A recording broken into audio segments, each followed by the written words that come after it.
Poke nerds, welcome in. Hopefully, everybody's having a wonderful holiday season. Merry Christmas to everyone who celebrates. So, right now, I do want to thank all of y'all for supporting the channel. It's been tremendous over the last however many months that we've been doing this, just getting to talk about Pokemon cards, collecting, investing, Pokemon TCG Pocket, all the different things. Um, right now, I want to take a look at Pokemon investing and kind of offer my thoughts on the morality of the whole thing. You see a lot of negative sentiment around Pokemon investing, and I really don't get it. Like, yes, there are bad eggs in the investing space. You know, the folks who will go out to Target or Walmart and fight kids for cards. Like, obviously, that is completely egregious and uncalled for and shouldn't be tolerated. But, you know, there are those types of individuals everywhere. A bad egg in a group does not represent the whole, right? That type of stuff is like it's unacceptable, but that doesn't represent what most people are doing here.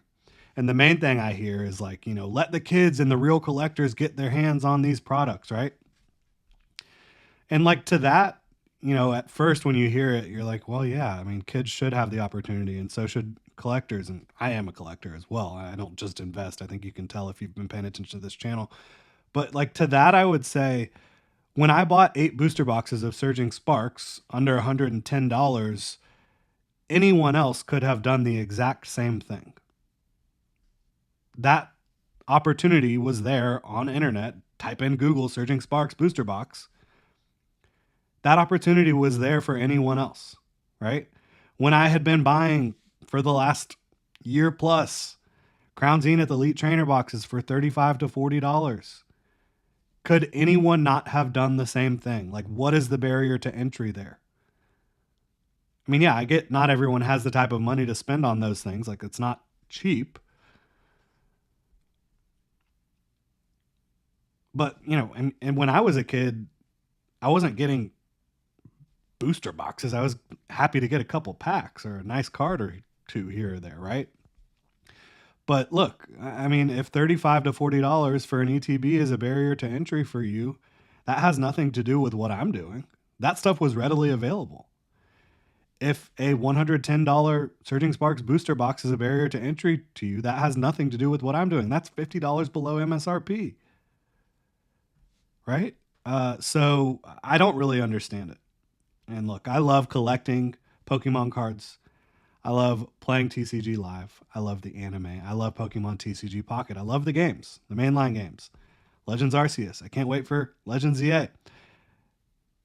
If I see this as a way to make all of that, the hobby, the collecting, more sustainable by making some money on long-term investments in the hobby, I see no reason why I shouldn't be able to do that or why anyone shouldn't be able to do that.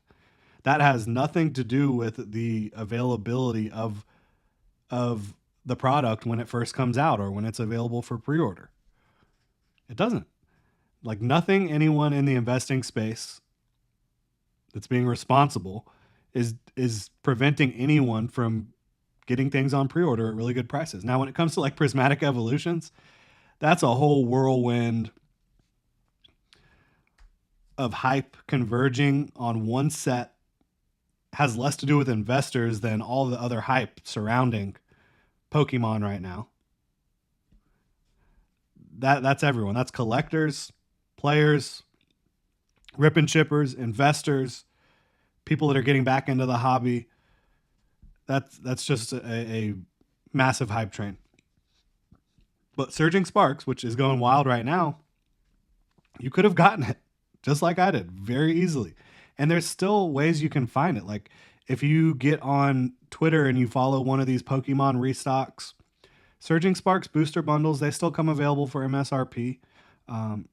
Surging Sparks booster boxes on Amazon, they still come available for close to MSRP. You just have to be kind of like vigilant here in this hype space, in this bull market of Pokemon. All I'm doing is making this more sustainable for myself long term. I think that's what most small time investors like myself are doing. Now, you know, what I haven't talked about here is the risk involved, which having risk doesn't make it wrong. But like if you don't know what you're doing and you're just throwing money at different things in the Pokemon TCG hobby, like that's probably not the best idea. You should probably study the market, study trends, know what works and what doesn't. You obviously shouldn't be going in debt to do this. The simplest thing to do is to buy booster boxes on the cheap and wait for them to appreciate. Like that's almost foolproof, with very few exceptions. Um, you also have to have a platform to sell, whether that's an eBay store, a website, TCG player, whatever it may be. When you're ready to sell, it's not like selling a share of some stock, right? On an app. You actually have to sell the item, mail it out. You have to know how to ship it, know how to ship it properly. There will be fees, selling fees, whether it's eBay, TCG Player. If you have your own website, they will be mitigated, but you're paying a monthly fee for your website, all that stuff, domain name. So, like, there are some risks involved and some insight required into making Pokemon investing work for you. And there's always a chance that the most popular IP in the world suddenly falls off. I don't see that happening. But is Pokemon investing wrong from a moral standpoint? Absolutely not. Every single play that I have made, every single booster box or ETB or Pokemon Center ETB that I purchased, anyone could have purchased it, right? Now, when you talk about like scalping, flipping, doing buyouts, and then just trying to sell everything that you bought at a slightly higher price, these practices are questionable at best, in all likelihood, just plain wrong. But collecting, investing, sitting for a while, there's nothing wrong with trying to make this hobby work for you a little bit more. So that's kind of how I view about Pokemon investing. My thoughts on the morality of it all. Would love to know what y'all think. Drop your thoughts in the comment section below. If you enjoy the content, please like and subscribe, and y'all have a good one.